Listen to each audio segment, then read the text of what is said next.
जय श्री राधा, जय श्री कृष्णा। आप सभी प्रिय दर्शकों का हमारे चैनल आई एम एस्ट्रो गुरु जी में बहुत बहुत स्वागत है। प्रिय दर्शकों, आज हम विवेचना शनि ग्रह की करेंगे। शनि ग्रह जिसका नाम सुनते ही अधिकतर लोग घबरा जाते हैं। कोई इसलिए घबरा जाता है कि मेरी शनि की 7.5 चल रही है, कोई इसलिए घबरा जाता है कि मेरी शनि की ढैया चल रही है, या कोई इसलिए विचलित हो जाता है कि मेरी शनि की महादशा अंतरदशा चल रही है। आपका घबराना, आपका विचलित होना जायज है, लेकिन शनि देव जो कि सूर्य के पुत्र हैं, छाया के पुत्र हैं और यम के बड़े भ्राता हैं, अग्रज हैं, इनसे डरने की आवश्यकता नहीं है। और वैसे ज्योतिष में शनि देव 2 राशियों का प्रतिनिधित्व करते हैं, मकर और कुंभ। इन 2 राशियों का प्रतिनिधित्व करते हैं, जिसमें कुंभ राशि शनि की मूल त्रिकोण राशि होती है। इसके अलावा शुक्र की जो राशि है तुला, शुक्र की तुला राशि में शनि देव उच्च के होते हैं। वहीं पर मंगल की जो मेष राशि है उसमें शनि देव नीच के होते हैं। आप किसी भी दर्शक की कुंडली में, लग्न कुंडली में अगर शनि देव मकर राशि में है 10 नंबर पे 10वें अंक के साथ, या कुंभ राशि में है 11वें अंक के साथ, अच्छा परिणाम देंगे। वहीं अगर तुला राशि में है जहां पर 7 का अंक 7 लिखा हो, वहां पे अगर शनि विराजमान है तो वो आपके उच्च के होंगे। वहां पर बहुत अच्छे शनिदेव के शुभ परिणाम प्राप्त होंगे। लेकिन अगर शनिदेव मेष राशि में है जहां पर 1 अंक लिखा है, पहली राशि मेष, वहां पर अगर विराजमान है तो वो मेष जो है शनि की नीच राशि है। उस स्थिति में हमें अशुभ परिणाम प्राप्त होंगे, वो भी उस समय जब शनि की दशा अंतरदशा चल रही होगी, या हम शनि की ढैया या 7.5 चल रही होगी। फिर भी एक योग भी बनाते हैं। अगर शनि अपनी उच्च राशि में है, वो केंद्र में है, पहले घर में, चौथे घर में, 7वें या 10वें घर में, प्रथम भाव, चतुर्थ भाव, सप्तम भाव, दसम भाव, खासकर चतुर्थ या दसम भाव में, हम हमेशा कहते हैं खासकर चतुर्थ या दसम भाव में। क्यों? क्योंकि चौथा घर माँ का होता है, 10वां घर पिता का होता है। चौथा घर माँ के सुख का होता है, भूमि भवन वाहन सुख, सारे सांसारिक सुखों का होता है। उसी तरह 10वां घर, 10म स्थान हमारे कैरियर का, कार्य क्षेत्र का होता है, पिता का होता है। तो अगर चतुर्थ या दसम इन 2 केंद्रों में शनि अपनी उच्च राशि में हुए, और वैसे शनि 20 अंशों में, 20 डिग्री में परम उच्च या परम नीच के होते हैं। तो अगर शनि तुला राशि में उच्च के हैं और वो भी 20 डिग्री के आसपास उनकी स्थिति है, तो वो परम उच्च के होंगे और सस योग का निर्माण करेंगे। जिस किसी भी दर्शक का सस योग होगा, अर्थात केंद्र में शनि अपनी उच्च राशि में होंगे और 20 डिग्री के आसपास होंगे, तो सस योग वाला व्यक्ति बहुत अपार शक्तिशाली होता है। अगर गांव से संबंधित है तो ग्राम प्रधान बनता है, ब्लॉक प्रमुख बनता है, शहर से संबंधित है तो पार्षद बनता है, विधायक बनता है, बहुत बड़ा नेता बनता है, या बहुत बड़े बड़े कारखानों का स्वामी होता है, कई इंडस्ट्रीज का मालिक होता है, भूमि भवन वाहनों का स्वामी होता है। लेकिन यही शनि अगर किसी दर्शक की कुंडली में नीच राशि में है, मेष राशि में नीच के हैं, वो भी 20 डिग्री के आसपास महानीच की अवस्था में है, तो शनि न्याय के अधिकारी हैं। शनि किसी के साथ अन्याय नहीं करते हैं, इनको जो है न्यायाधिकारी का दर्जा प्राप्त हुआ है। तो एक चीज याद रखना कि अब लो न सानी अब ना न सही हो। अगर शनि की ढैया 7.5 महादशा अंतरदशा किसी भी दर्शक को पीड़ित कर रही है, क्योंकि शनि की स्थिति क्या होती है कि शनि जिस भाव में बैठते हैं वहां तो स्थायित्व प्रदान करते हैं। इसीलिए कहते हैं कि शनिवार को किया गया कार्य स्थायी होता है। अगर किसी व्यापारी को अपने कार्यालय में, अपनी फैक्ट्री में या किसी दर्शक को अपने घर में नौकरों को रखना हो, कर्मचारियों को रखना हो, तो शनिवार से ही रखना चाहिए, क्योंकि शनिवार को रखे गए कर्मचारी स्थायी होते हैं। शनि का जो भी काम होता है स्थायी होता है, लेकिन बहुत देरी से होता है। नाम ही है शनैः चर, धीरे धीरे चलने वाला। बड़ी अपनी मस्त चाल से धीरे धीरे मंद गति से चलते रहते हैं। और यही एक ऐसे ग्रह हैं जो कि एक राशि से दूसरी राशि तक पहुंचने में 2.5 वर्ष लग जाते हैं। इसीलिए अगर किसी की 7.5 होती है तो 2.5 वर्ष के 3 चरण होते हैं। पहले 2.5 वर्ष सर पे रहती है, दूसरे 2.5 वर्ष पेट पे आ जाती है और तीसरे अंतिम 2.5 वर्ष पैरों पे 7.5 आ जाती है। उसी तरह ढैया 2.5 साल की होती है, तो इसमें भी 10-10 महीने का प्रथम, द्वितीय और अंतिम चरण ढैया में भी बन जाता है।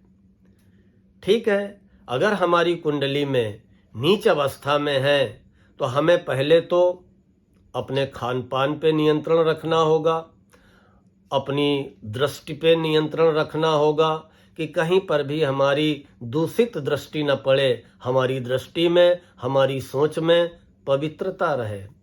शनि कभी भी फिर आपके साथ गलत नहीं करेंगे।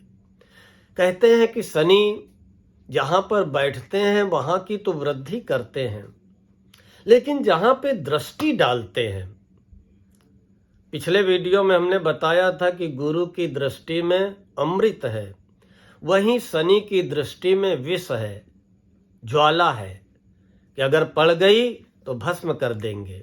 इसके पीछे भी एक कहानी है।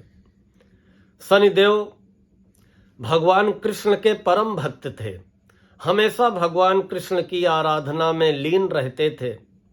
एक बार वो भगवान कृष्ण की आराधना में ही लीन थे, तभी ऋतु स्नान करके पति का सुख प्राप्त करने के लिए पुत्र की लालसा से उनकी पत्नी आई, लेकिन प्रभु के ध्यान में मग्न होने के कारण शनिदेव ने पत्नी की ओर ध्यान नहीं दिया। काफी देर हो गई, अंत में क्रोधित होकर के पत्नी ने शनिदेव को शाप दे दिया कि आज से आप जहां भी दृष्टि डालोगे वो चीज भस्म हो जाएगी। शनिदेव का ध्यान टूटा और जब इस शाप के बारे में ज्ञात हुआ तो पत्नी से क्षमा याचना भी की, लेकिन पत्नी शाप तो दे सकती थी, शाप का प्रतिकार नहीं कर सकती थी। देखिए, न्याय के अधिकारी हैं, लोग शनि से डरते हैं कि बड़े क्रूर ग्रह हैं, अशुभ ग्रह हैं, घबरा जाते हैं। लेकिन शनि ने जब देखा कि यह शाप नहीं मिटेगा तो उसी दिन से अपनी नजरों को नीचे कर लिया, ताकि यह दुनिया भस्म न हो, कोई भस्म न हो। लेकिन फिर भी जब दृष्टि जाती है तो सीधी तो नहीं, क्योंकि वो अधो दृष्टि के हैं, लेकिन कहीं ना कहीं दृष्टि तो पड़ती ही है। तो शनि कुंडली के जिस भाव में विराजमान होते हैं वहां से तीसरे घर को, 7वें घर को और 10वें घर को, तीसरे घर को, 7वें घर को, 10वें घर को पूर्ण दृष्टि से देखते हैं। फॉर एग्जाम्पल, अगर हमारी कुंडली के प्रथम भाव में है तो तीसरा घर होता है छोटे भाई बहनों का, मित्रों का, पराक्रम का। 7वां घर होता है हमारे दाम्पत्य जीवन का, भागीदारी का, दाम्पत्य सुख का। और 10वीं दृष्टि 10वें घर में पड़ेगी। 10वां घर होता है कैरियर का, हमारे कार्य क्षेत्र का। तो इसी तरह शनि प्रथम भाव से 12 भाव तक कहीं भी बैठे हों, जहां पर बैठे होंगे वहां से तीसरे घर को, 7वें घर को, 10वें घर को पूर्ण दृष्टि से देखेंगे। अब अगर शनि उच्च के हुए तब तो ठीक है, उस दृष्टि का अशुभ परिणाम नहीं मिलेगा। लेकिन अगर कहीं शनि नीच के हुए या अपनी शत्रु राशि में हुए तो वो दृष्टि हमें उस भाव के जो फल होंगे उनसे दूर कर देगी। उन भावों का, उन स्थानों का हमें अच्छा फल नहीं मिल पाएगा। हमेशा उन भावों से, उन स्थानों से, जैसे कि 7वां घर पत्नी का होता है, 10वां घर कैरियर का होता है, दूसरा घर धन का होता है, चौथा घर भूमि भवन वाहन सुख का होता है, 5वां घर उच्च शिक्षा संतान का होता है, 11वां घर आय का होता है, 9वां घर भाग्य का होता है। तो अगर इन घरों पे शनि की नीच दृष्टि पड़ रही है या पीड़ित दृष्टि पड़ रही है तो इन भावों के जो अच्छे फल हैं वो हमें नहीं मिल पाएंगे। अगर किसी भी दर्शक की कुंडली में शनि नीच के हैं, बहुत पीड़ित हैं आप शनि के कारण, क्योंकि शनि की विशेषता है कि अगर उन्होंने शुभता प्रदान की तो रंक को राजा बना देते हैं, लेकिन अगर अशुभ हुए तो राजा को भी रंक बना देते हैं। बीमारी जब देते हैं, व्यक्ति को आलसी बना देते हैं, व्यक्ति के शरीर के जोड़ों में दर्द होने लगता है, पैरों में, टांगों में, गांठों में, घुटनों में कहीं न कहीं कोई न कोई दिक्कत आ जाती है। तो हम उपाय बता रहे हैं, आप उपाय करें। श्रद्धा भाव से उपाय करेंगे तो शनि की पीड़ा से निवृत्ति मिलेगी और शनि की अशुभता में आप कमी महसूस करेंगे। लेकिन उसके पहले आप सभी से एक निवेदन करूंगा कि हमारे जिन दर्शकों ने अभी तक हमारे चैनल को सब्सक्राइब न किया हो, प्लीज़ उसे सब्सक्राइब कर लें, बेल आइकन दबा दें।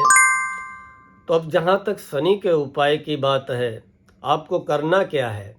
हर शनिवार स्नान करने के बाद स्टील का लोटा ले लें, लोटे में जल ले लें, थोड़े से काले तिल मिलाकर पीपल में जल को चढ़ाना है। जल चढ़ाते समय जब आप पीपल के नीचे पहुंचेंगे तो जल चढ़ाते समय आपका मुख, आपका फेस पश्चिम दिशा की ओर होना चाहिए, वेस्ट की ओर, और आपकी जो पीठ होगी, बैक, वो पूर्व की ओर होगी। पश्चिम की ओर मुख करके आप पीपल में जल चढ़ा दें। 11 बार हाथ जोड़ करके जल चढ़ाने के बाद श्री राम जय जय राम बोले, पीपल की 4 परिक्रमा कर लें, ओम नमो भगवते वासुदेवाय बोलते हुए।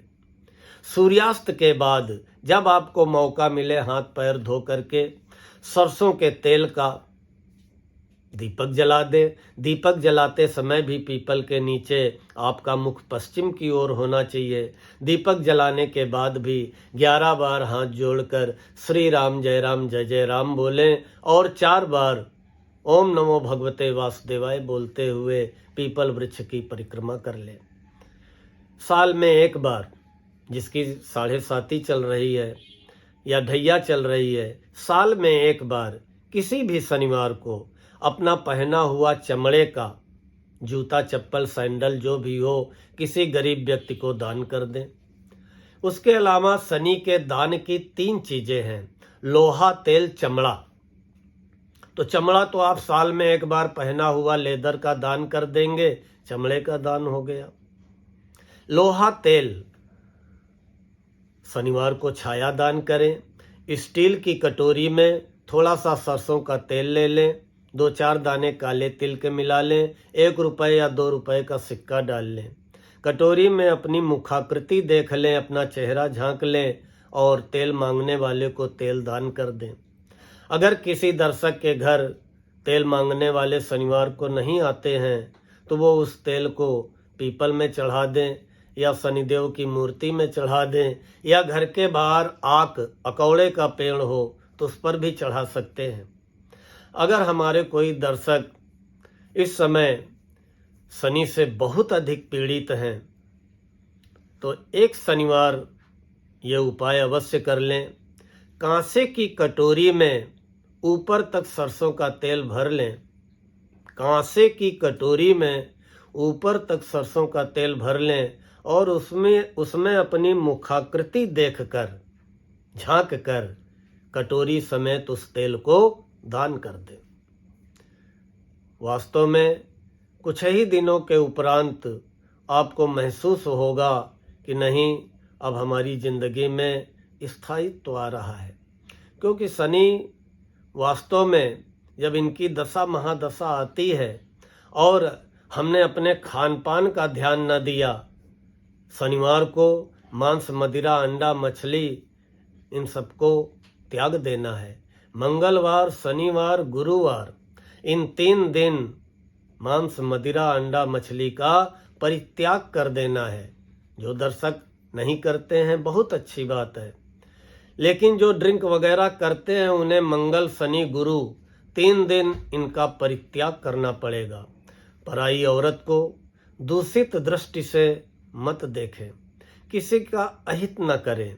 लूला, लंगड़ा, अंधा, कोढ़ी, अपाहिज कहीं भी मिल जाए, उसको शनिवार का दिन अगर हो तो सोने में सुहागा, कुछ ना कुछ खाने को दे दें, कुछ पैसे दे दें। ये मत सोचे कि मेरे पैसों का वो क्या करेगा, दारू पिएगा, नशा करेगा। ना, आप अपना कर्म करें, वो जैसा करेगा वो भुगतेगा। कोई भी अपाहिज मिल जाए, हैंडीकैप मिल जाए और दिन शनिवार का पड़ जाए तो कुछ खाने को दे दें, कुछ पैसे दे दें, असहायों की मदद कर दें। मंगलवार, शनिवार हनुमान चालीसा, सुंदरकांड का पाठ करें, हनुमान मंदिर जाते रहें, हनुमान जी से भी प्रार्थना करते रहें, तो हनुमत कृपा से भी शनि के सभी कष्ट दूर होते हैं। हमें आशा है कि आपको आज ये वीडियो पसंद आया होगा, और अगर ये वीडियो अच्छा लगा हो तो लाइक करें, कमेंट करें और आगे अपने इष्ट मित्रों को भी फॉरवर्ड करें। जय श्री राधा, जय श्री कृष्ण।